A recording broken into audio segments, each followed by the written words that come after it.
Hello दोस्तों, स्वागत है आपका समुद्र क्लासेस में। उम्मीद करता हूं आप स्वस्थ होंगे, अच्छे होंगे और खुश होंगे। बायोलॉजी के सेल चैप्टर में आज हम लोग बात करने वाले हैं अगले सेल ऑर्गेनल्स के बारे में, जिसको हम लोग न्यूक्लियस कहते हैं। पिछले वीडियो में हमने सेंट्रोसोम और माइक्रोट्यूबुल्स के बारे में पढ़ लिया। लगभग जितने भी कोशिकांग होते हैं उसके बारे में हमने पढ़ लिया है, वो भी छोटी छोटी वीडियो के माध्यम से। अगर मान लीजिए हमने इस पूरे वीडियो को, पूरे ऑर्गेनल्स को एक वीडियो में कवर किया होता तो ये वीडियो काफी लंबा हो जाता और आपके पढ़ने के लिए सरदर्द बन जाता। इसलिए मैंने क्या किया, प्रत्येक कोशिकांग के लिए एक छोटे छोटे वीडियो से जो है उसको हमने खत्म कर दिया। आज जो बात करेंगे हम लोग सबसे इंपॉर्टेंट पार्ट्स पर बात करेंगे, जिसको हम लोग कहते हैं न्यूक्लियस। याद रखिएगा, आज जो सबसे इंपॉर्टेंट पार्ट है वो है हमारा न्यूक्लियस। देखिए, ये है कोशिका। अब यहां पर दिमाग आपको ये रखना है कि जो भी जीवित कोशिकाएं होंगी, जितनी भी जीवित कोशिकाएं होंगी, प्रत्येक जीवित कोशिकाओं के अंदर एक केंद्रक पाया जाता है, जिसको अंग्रेजी में न्यूक्लियस कहते हैं। क्या पाया जाता है? केंद्रक पाया जाता है, जिसको न्यूक्लियस कहते हैं। केंद्रक जो होता है किसी भी कोशिका का ब्रेन होता है,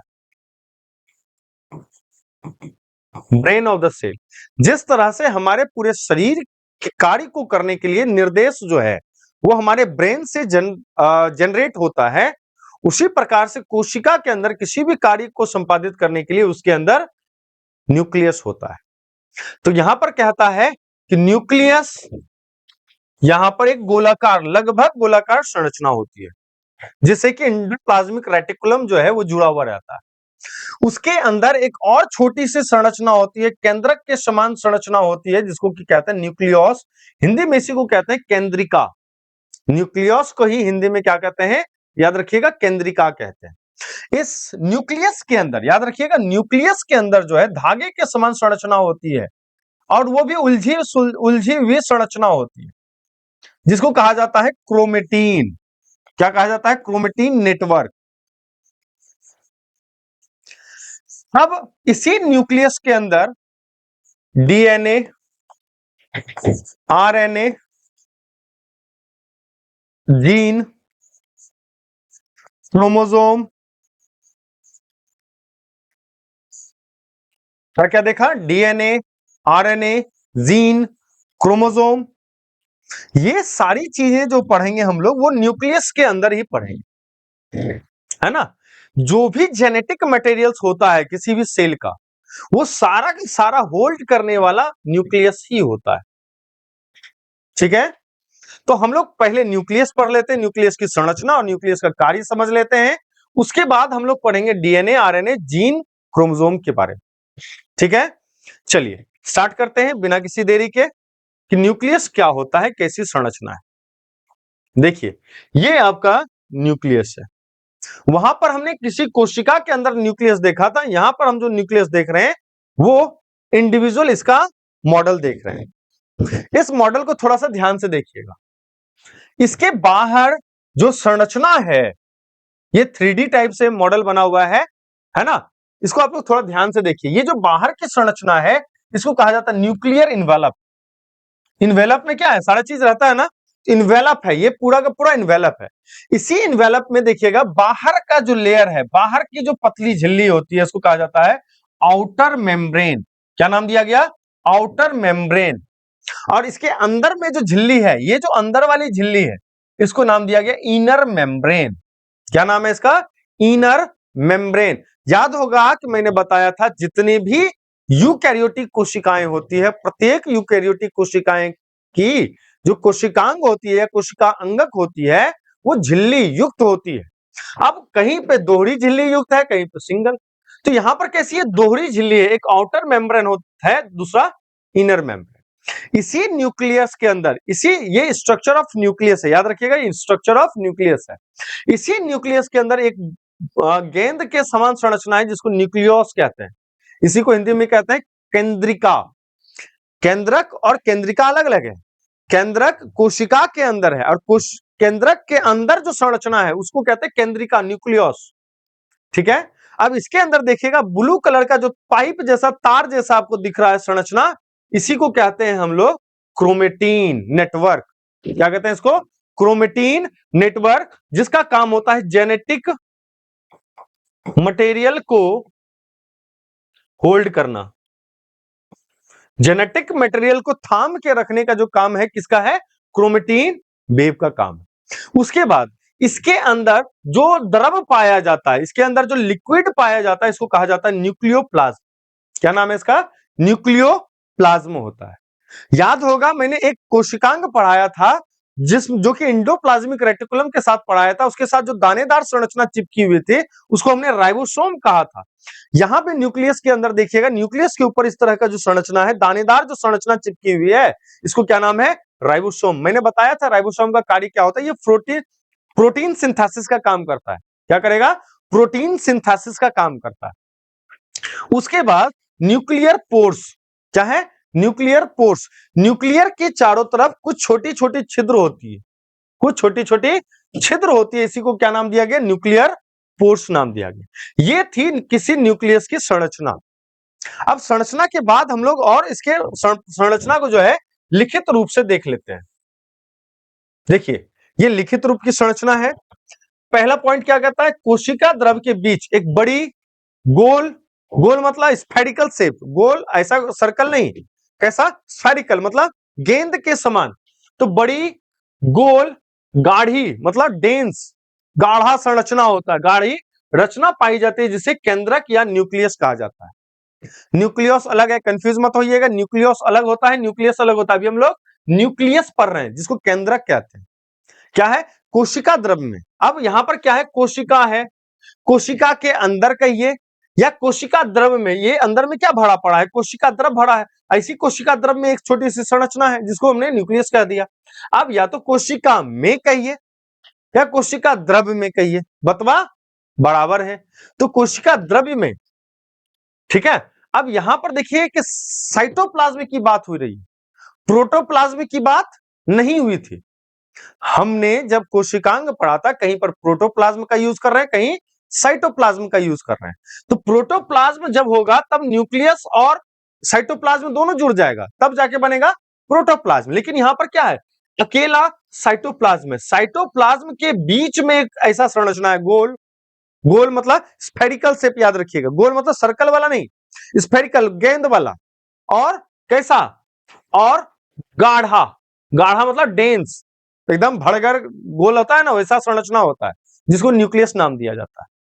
कहता है सभी जीवित कोशिकाओं में केंद्रक मौजूद होता है। अब समझिए, अगर हम जिंदा हैं तो जिंदा है तो ब्रेन है, तब तो जिंदा है। ब्रेन खोल लीजिए तो जिंदा नहीं, डेड हो जाएगा ना। तो उसी तरह से हमने क्या कहा था, जो न्यूक्लियस होता है वो ब्रेन ऑफ द सेल होता है, मतलब किसी भी कोशिका का मस्तिष्क कहलाता है उसका न्यूक्लियस, है ना। तो न्यूक्लियस ही अगर खत्म है, मतलब कोशिका जीवित है ही नहीं।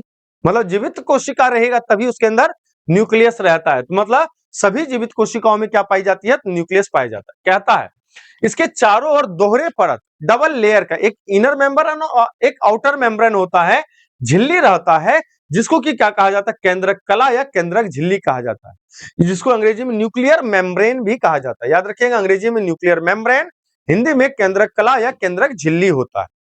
ठीक है, याद होगा मैंने स्ट्रक्चर में देखा था कि कुछ इस तरह की झिल्ली थी, है ना। इसके अंदर केंद्रिका था, गाढ़ा जैसा।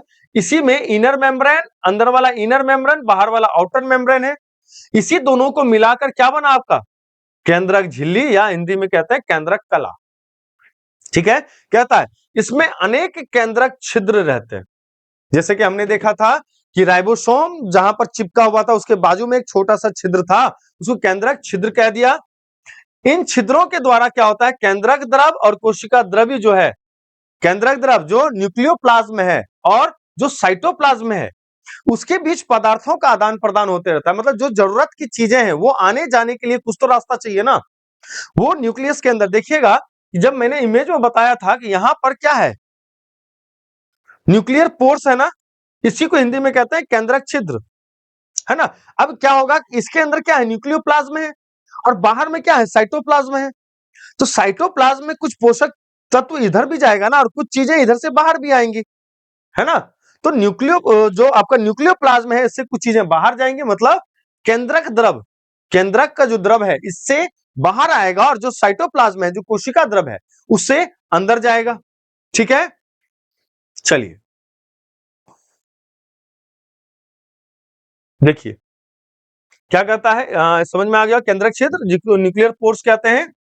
कहता है प्रायः एक केंद्रक हर जीवित कोशिका में पाया जाता है। प्रायः जो है एक केंद्रक, एक न्यूक्लियस जो है वो जीवित कोशिका में पाया ही जाता है, लेकिन कुछ कोशिकाओं में जो है एक से ज्यादा भी केंद्रक पाया जाता है। याद रखना है, प्रत्येक कोशिकाओं में एक केंद्रक तो होगा ही होगा। जो लिविंग है, जो नॉन लिविंग है उसमें तो कोई जरूरत नहीं है, लेकिन जो लिविंग सेल्स होता है उसके अंदर एक न्यूक्लियस तो होगा ही होगा। साथ में हो सकता है कुछ जो सेल्स होता है उसमें दूगो माथा हो जाता है ना, ढेर होशियार का दूगो माथा। क्या कहता है, केंद्रक के अंदर जो है, केंद्रक के अंदर जब देखिएगा, जो मैंने बताया था गाढ़ा अर्ध तरल सेमी सॉलिड जैसा लिक्विड भरा रहता है, जिसको क्या नाम दिया, केंद्रक द्रव या न्यूक्लियोप्लाज्म। याद होगा मैंने बताया था न्यूक्लियस के अंदर जो लिक्विड जैसा तरल जैसा पदार्थ पाया जाए उसको न्यूक्लियोप्लाज्म कहेगा या केंद्रक द्रव कहेगा।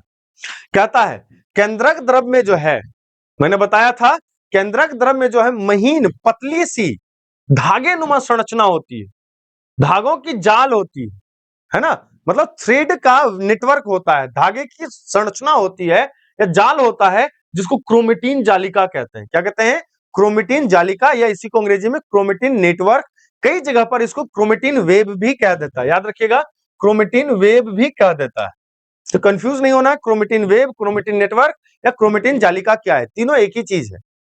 क्या, तो केंद्रक के अंदर जो है धागे के समान उलझी हुई, और ये कब दिखती है, तो याद रखिएगा जब कोशिका विभाजन का कार्य प्रारंभ होता है, तब जब केंद्रक के अंदर से लिक्विड थोड़ा बाहर निकल जाता है, मतलब कि जब डिहाइड्रेट करना होता है केंद्रक को, उस समय जाकर क्रोमेटिन वेव दिखता है, क्लियरली शार्पली दिखता है। अदरवाइज ये हल्का धुंधला टाइप से दिखेगा, ये क्लियर नहीं दिखेगा। ठीक है, और जो क्रोमेटिन वेव है, जो क्रोमेटिन नेटवर्क है, वो किसका बना हुआ है, डीऑक्सीराइबोज न्यूक्लिक एसिड, जिसको शॉर्ट में कहते हैं डीएनए। किसका बना हुआ है, डीएनए का बना हुआ है, और साथ में साथ कुछ प्रोटीन का भी बना होता है, जिसमें कि एक मुख्य प्रोटीन होता है हिस्टोन नाम का प्रोटीन। याद रखिएगा, जो क्रोमेटिन वेव है, वो क्रोमेटिन वेव किस मटेरियल का बना हुआ है, न्यूक्लिक एसिड है। क्या है ये, न्यूक्लिक एसिड, उसमें कौन सा, डीऑक्सीराइबोज न्यूक्लिक एसिड से। दूसरा किससे बना हुआ है, प्रोटीन भी इसमें होता है। याद रखिएगा, क्रोमेटिन जो है वो किससे बना हुआ है, डीएनए प्लस प्रोटीन। ठीक है, दिमाग में फिट कर लीजिए। अब डीएनए जो होता है वो क्या होता है, अनुवांशिक लक्षणों, जो जेनेटिक इंफॉर्मेशन होता है। अब सीधा समझिए ना, पेन ड्राइव है, जैसे किसी कंप्यूटर के अंदर से कोई इंफॉर्मेशन अगर हमें लेना होता है, तो हम पेन ड्राइव का यूज करते हैं, और पेन ड्राइव को दूसरी जगह पर इंस्टॉल करते हैं, तो इंफॉर्मेशन हम आदान प्रदान कर सकते हैं, यहां से कॉपी किया दूसरी जगह ले गया। तो इसके पास जो डीएनए होता है, ये एक पेन ड्राइव का काम करता है, ये इंफॉर्मेशन को कलेक्ट करके रखता है। कलेक्ट करने के बाद ये एक बॉडी से, मतलब एक कोशिका से दूसरे कोशिका में उस इंफॉर्मेशन को भेजता है। मतलब एक पीढ़ी, देखिए जब सेल डिवीजन होगा तो वो उसकी पिछली पीढ़ी होगी, उसका अगला पीढ़ी नया जन्म होगा, है ना। जैसे आप जो है वो नई जनरेशन में, आपके जो पिछले जनरेशन आपके पिता हैं, उनके पिछला जनरेशन उनके दादाजी। तो क्या हो रहा है कि डीएनए जो है अनुवांशिक लक्षण को एक पीढ़ी से, एक जनरेशन से दूसरे जनरेशन तक ले जाता है। वो किसका काम है, डीएनए का काम होता है। कहता है डीएनए के बारे में डिटेल्ड हम लोग पढ़ेंगे, कौन कौन सा सुगर मिला हुआ है, फास्फोट कौन सा फास्फेट ग्रुप है, एडेनिन क्या है, ट्राइसिन क्या है ना, वो सब हम लोग, थाइमिन क्या है, वो सब बात करेंगे आगे चल के। लेकिन अभी बस शॉर्ट में समझिए ना कि जो केंद्रक है उसके अंदर क्या क्या चीजें, अभी हम लोग बेसिकली केंद्रक पढ़ रहे हैं। कहता है कोशिका विभाजन के समय जो है क्रोमेटिन जालिका, जो क्रोमेटिन नेटवर्क है, वो सुलझ जाता है। कब, कोशिका विभाजन के समय। मैंने बताया था कि जो क्रोमेटिन वेव है वो क्लियरली तभी दिखेगा जब कोशिका विभाजन होगा, सेल डिवीजन के समय ही वो आपको क्लियरली दिख सकता है, वैसे आपको क्लियरली वो विजिबल नहीं होगा। तो ये जो क्रोमेटिन वेव है, क्रोमेटिन नेटवर्क है, उसका धागा जो है अलग होकर छोटा छोटा और मोटा छड़ जैसा रचना बना लेता है। देखिए ये क्या कर रहा है, जो क्रोमेटिन नेटवर्क है वो धीरे धीरे सुलझेगा, है ना। जब सेल डिवीजन होने लगता है तो ये धीरे धीरे सुलझना शुरू करता है और कुछ जो है ऐसी मोटी संरचना बना लेता है, इस ऐसी मोटी संरचना बना लेता है जिसको क्या कहता है, क्रोमोसोम कहता है, या फिर उसको गुणसूत्र भी कह देता है। क्या कर देता है इसको, क्रोमोसोम या गुणसूत्र कहता है। तो अब दिमाग में ये रखिएगा, क्रोमोसोम या गुणसूत्र किससे बना हुआ है, क्रोमेटिन से बना हुआ है। किससे बना हुआ है, क्रोमेटिन से बना हुआ है। इसी क्रोमोसोम या गुणसूत्र के अंदर जो है डीएनए होता है। क्या होता है, डीएनए होता है। और डीएनए का ही फंक्शनल यूनिट जो होता है वो जीन होता है। वो क्या होता है, जीन। फंक्शनल यूनिट जो होता है वो जीन होता है। बात करते हैं आगे, चलते चलते हम लोग सब बात कर लेंगे, ठीक है। क्या कहता है, यहां पे क्रोमोसोम हमारा तैयार हो गया है, गुणसूत्र हमारा तैयार हो गया। कहता है डीएनए अणु जो होता है, डीएनए अणु में कोशिका के निर्माण एवं संगठन की सभी आवश्यक सूचनाएं होती है। अब यहां पर क्या है, अब ऐसा तो नहीं कि प्लांट सेल डिवीजन हुआ और बन गया, प्लांट सेल डिवीजन के बाद एनिमल सेल बन गया, ऐसा तो नहीं होता। प्लांट सेल्स बनता है तो आगे चल के वो प्लांट सेल्स ही बनेगा डिवीजन के बाद में। तो वो सारा इंफॉर्मेशन कि प्लांट सेल डिवाइड हो और वो प्लांट सेल ही बने, ऐसा इंफॉर्मेशन कहां से मिल रहा है, तो वो न्यूक्लियस से ही मिलता है। न्यूक्लियस में जो डीएनए है, उसी डीएनए के अंदर इंफॉर्मेशन है। इसको जो बनाएंगे हम आगे चल के, वो क्या बनाएंगे, वो प्लांट ही बनाएंगे। अगर एनिमल का सेल है, अगर वो डिवाइड हो रहा है तो एनिमल ही बनाएगा, है ना। ऐसा नहीं कि वो प्लांट बना देगा उसको। तो सारा का सारा इंफॉर्मेशन जो है वो कहां पे होता है, डीएनए में ही होता है, डीएनए मॉलिक्यूल्स में ही होता है, ठीक है। अब देखिए कहता है कि डीएनए का जो फंक्शनल यूनिट होता है, क्रियात्मक इकाई होता है, वो क्या होता है, आपका जीन होता है। जैसे मैंने बताया कि क्रोमोसोम में क्या होता है, डीएनए होता है। उस डीएनए का जो फंक्शनल यूनिट है, जो वर्किंग यूनिट होता है, उसको क्या कर देता है, जीन कह देते हैं, ठीक है। अब देखिए ये जो जीन होता है ना, वो पैतृक गुणों का वाहक होता है। वैसे डीएनए के पास तो बहुत सारा इंफॉर्मेशन होता है ना, लेकिन जो जीन होता है, जो इसका फंक्शनल यूनिट है जीन का, इसका काम होता है जो पैतृक गुण है। अब यहां पे पैतृक गुण वाली बात आ गई। अब पैतृक गुण का मतलब होता है जो प्रॉपर्टीज मेरे पेरेंट्स की थी, है ना। जो कहता है ना कि जब हम ग्रेगर मेंडल साहब की पढ़ेंगे, ग्रेगर मेंडल साहब का अनुवांशिकता का सिद्धांत हम जब पढ़ेंगे, जब वहां पर हम बात करेंगे तो वहां पर देखेंगे कि 7 पीढ़ी से इंफॉर्मेशन कैसे ट्रांसफर होता है। वो किसके माध्यम से होता है, तो जीन के माध्यम से ही होता है। अब जीन क्या है, पैतृक गुणों का वाहक, मतलब जो हमारे 7 पीढ़ी के लोग हैं उनका इंफॉर्मेशन इसी जीन के अंदर स्टोर्ड है। अब कोई सा इंफॉर्मेशन ट्रिगर हो गया, अब यहां पर क्या हो जाएगा, आप देखिए माता पिता लंबे नहीं है, बच्चा बहुत लंबा हो गया। कारण क्या है, उसके मां के तरफ से या फिर उसके पिता के तरफ से कोई ना कोई 7 पीढ़ी में ऐसा व्यक्ति होगा जिसमें की हाइट बढ़ने की अच्छी सूचना होगी, जिसके जीन में, तो उसकी भी हाइट बढ़ गई। या माता पिता लंबे, बच्चा हो गया बौना। देखिए क्या है, ये प्रॉपर्टीज को लेके जा रहा है ना, तो कौन सा पैतृक प्रॉपर्टीज को लेके जा रहा है। अब यहां पर कुछ इंफॉर्मेशन, कुछ जेनेटिक जो डिसऑर्डर्स भी होते हैं वो भी कैरी आउट कर लेता है। जैसे डायबिटीज होना, बाल का झड़ना, ये क्या है, डिसऑर्डर है, वो भी कैरी आउट करके आने वाले संतान में भेजा जा सकता है।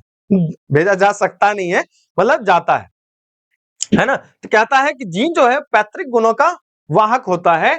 अतः डीएनए को आनुवांशिक पदार्थ तथा जीन को आनुवांशिक इकाई कहते हैं। याद रखिएगा, डीएनए को क्या कहेंगे, आनुवांशिक पदार्थ। अब इसी का फंक्शनल यूनिट अगर आपका जीन है, जीन को क्या कह दिया, आनुवांशिक इकाई।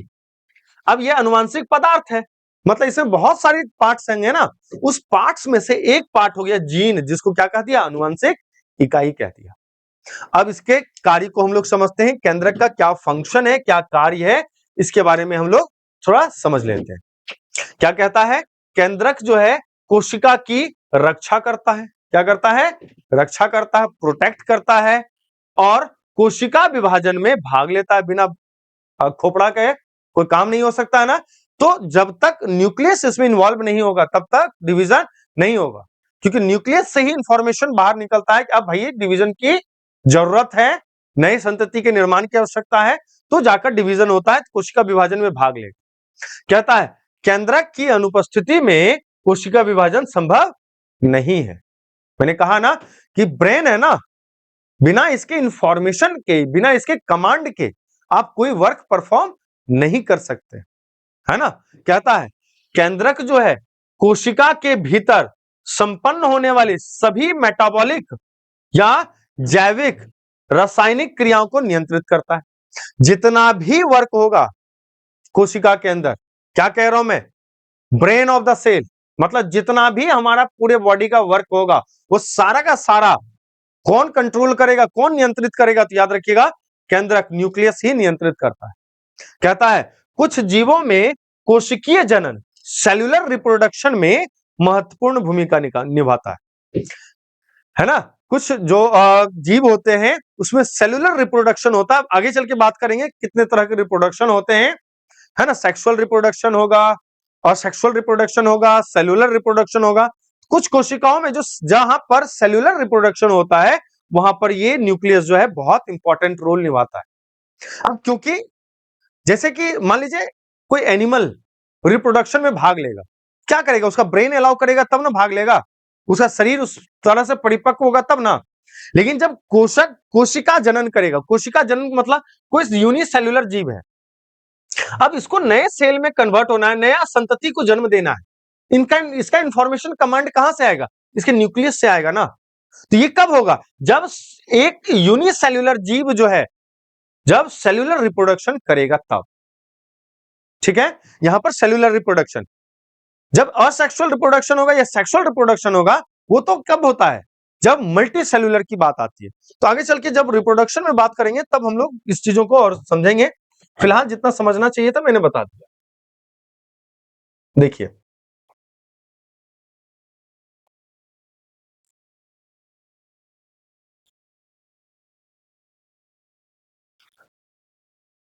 देखिए यह कोशिका के विकास एवं परिपक्वन को निर्धारित करता है। अब बताइए कोशिका का विकास कि कितना विकास होगा, आपका शरीर का कितना विकास होगा, कौन नियंत्रित कर रहा है, आपका ब्रेन नियंत्रित कर रहा है ना। तो किसी भी सेल का जो विकास होगा वो कौन नियंत्रित करेगा, उसका ब्रेन, न्यूक्लियस करेगा। और साथ में उसकी मैच्योरिटी, क्या भैया मैच्योर हो गया कि अभी इमेच्योर है, वो कौन नियंत्रित करेगा, आपका ब्रेन नियंत्रित करेगा। यहां पर भी यही बात आती है। कहता है केंद्रक जो है प्रोटीन सिंथेसिस, प्रोटीन संश्लेषण के लिए आवश्यक कोशिकीय आरएनए उत्पन्न करते हैं। प्रोटीन सिंथेसिस करने के लिए जो नीड है उसके लिए आरएनए का उत्पन्न करता है ना। आरएनए कुछ नहीं है, डीएनए डबल हेलिकल होता है और आरएनए उसी हेलिकल से जब एक हेलिकल बन जाएगा तो आरएनए बन जाता है। Same phosphate group, same sugar group, बस एक उसका जो नाइट्रोजनस बेस होता है वो अलग हो जाता है। अगला है हमारा केंद्रिका जिसको न्यूक्लियस कहते हैं। अगला जो हमारा सेल ऑर्गेनल है, सेल ऑर्गेनल नहीं कहिए, इसको आप कह सकते हैं न्यूक्लियस का पार्ट। न्यूक्लियस के अंदर ही न्यूक्लियस होता है जिसको हिंदी में केंद्रिका कहते हैं। कहता है केंद्रक के अंदर, केंद्रक के अंदर मतलब जिसके अंदर उसी का पार्ट ना, तो केंद्रक का पार्ट हो गया ये। केंद्रक के अंदर जो केंद्रक द्रव में एक छोटी सी गोलाकार अंडाकार रचना होती है उसी को केंद्रिका या न्यूक्लियस कहते हैं, ठीक है। दूसरा क्या है, कम क्रिया करने वाले कोशिकाओं में यह छोटी होती है, जो कम क्रिया करता है, कम वर्क करता है उसमें छोटा होता है या नहीं पाई जाती है ना। जो कम काम करने वाला सेल होता है उसके अंदर या तो न्यूक्लियस होगा छोटा सा, नहीं तो नहीं भी होगा, ऐसा कोई जरूरी नहीं है, न्यूक्लियस होगा ही होगा। लेकिन जो सक्रिय है, जो काफी एक्टिव सेल है ना, उसमें यह बड़ी होती है, न्यूक्लियस थोड़ी बड़ी होती है। संख्या में यह एक या अनेक हो सकता है, अनेक मतलब कई हजार भी हो सकते हैं न्यूक्लियस की संख्या, ठीक है। अब इसका फंक्शन क्या है, कार्य क्या है, तो देखिए केंद्रिका में आरएनए का संश्लेषण होता है। अब न्यूक्लियस में क्या है, क्रोमेटिन है, उसी से क्या बनेगा, डीएनए सब बन रहा है। तो वहीं पर क्या होगा कि वो केंद्रिका के पास जाएगा और वहां से आरएनए का संश्लेषण होगा, आरएनए का सिंथेसिस होगा, मतलब राइबोस न्यूक्लिक एसिड का सिंथेसिस होगा। कहता है कोशिका विभाजन में इसका विशेष महत्व होता है। अब केंद्रक के अंदर है, अब आरएनए का बना रहा है। अब देखिए एक चीज होता है, डीएनए इंफॉर्मेशन को कलेक्ट किया, पेन ड्राइव बना, अब उसको ले जाने के लिए हाथ तो चाहिए ना, हाथ से खोलेंगे तब लगाएंगे, उसी लिए क्या चाहिए, ले जाने के लिए ट्रांसपोर्टर के रूप में क्योंकि जब हम पढ़ेंगे टीआरएनए, आरआरएनए, इसके बारे में जब हम पढ़ेंगे तब हमें पता चलेगा आरएनए क्या होता है। तो वो डीएनए जो इंफॉर्मेशन कैरी आउट किया है उसको एक जगह से दूसरे जगह ले जाने का काम करेगा आपका आरएनए। ये था आपका न्यूक्लियस और न्यूक्लियस के बारे में। उम्मीद करता हूं इस वीडियो में जो भी इंफॉर्मेशन मैंने दिया वो आपके एग्जाम पॉइंट ऑफ व्यू से बहुत महत्वपूर्ण होगा। किसी भी कक्षा में आप हो, किसी भी वर्ग में के आप हो, आपके लिए यह वीडियो इंपॉर्टेंट हो सकता है। तब तक आप इस वीडियो को अच्छे से देखिए। अगर आपको यह वीडियो पसंद आया हो तो नीचे सब्सक्राइब का बटन है, सब्सक्राइब जरूर कीजिए। आपको अगर किसी भी प्रकार की कोई सुझाव अगर देनी हो इस चैनल में, या फिर आपको किसी तरह का कोई समस्या हो तो आप कमेंट बॉक्स में ड्रॉप कर सकते हैं।